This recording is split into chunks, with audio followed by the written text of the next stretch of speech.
All right, guys. Hello and welcome to the second optional part of this course where we're going to be utilizing the Divi Form Builder to do a few different things for our Divi machine classified site.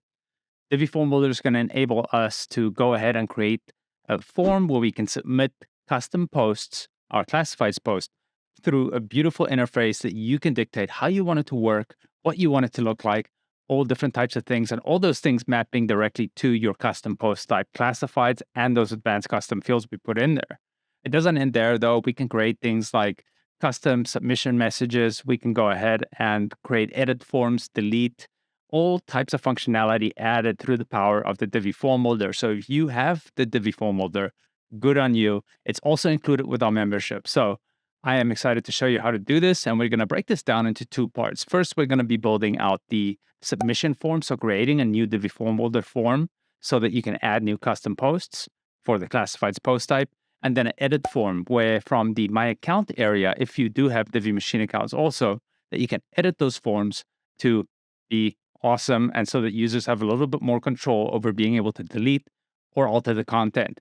So we're going to kick this off by taking a quick overview of the Divi Form Builder, look at the different things that it adds, and then we're going to start building. So let's get to it. Okay, guys, so what we've got going on here, we're looking at the Divi Form Builder product page to just quickly highlight some of the things we'll be using. We're going to be utilizing a multi-step form, of course. We are not going to be doing file uploads, but we're going to be utilizing the success and failed layouts, but only the success one. And then coming down here, you have the option to use radio images, which is a really great thing. It just turns those radio buttons into actual images. It looks great. Multi-step form, as we already said, we're going to be utilizing front-end post creation. Spam protection we're not doing, but you can definitely utilize that. You can also build your login and registration forms with the Divi Form Builder. As I already mentioned, you can do custom field mapping, and this automatic field mapping also included. There's a lot of cool stuff we can do. Now, when we look at the back end of our Divi site, what changed? Well, if we go to Divi Engine, and I'm going to need to move my face over this way, and you will see that we've added the Divi Form Builder license section. So that's just where you would put your license in. But you also see Divi Form Entries, which is basically if you do have the option enabled to save form submissions to the database, they'll show up here organized by the form that it was submitted from. So that's a really cool feature of the Divi Form Builder. We're not using it for this particular use case, of course, because we're creating content. But if you had like a contact form or a survey or something like that, this is where you'll aggregate that data. And of course, we do have the integration with all the major services out there. So we are going to go quickly, just look at a page.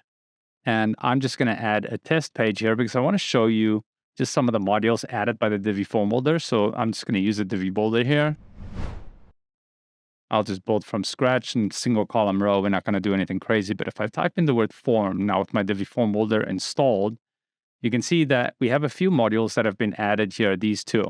It's an edit delete post button module, essentially. So we're going to be dealing with that a little bit when we go revamp our loop layout so that users have control over that from the back end. And then we have the form module. So we'll just add a form.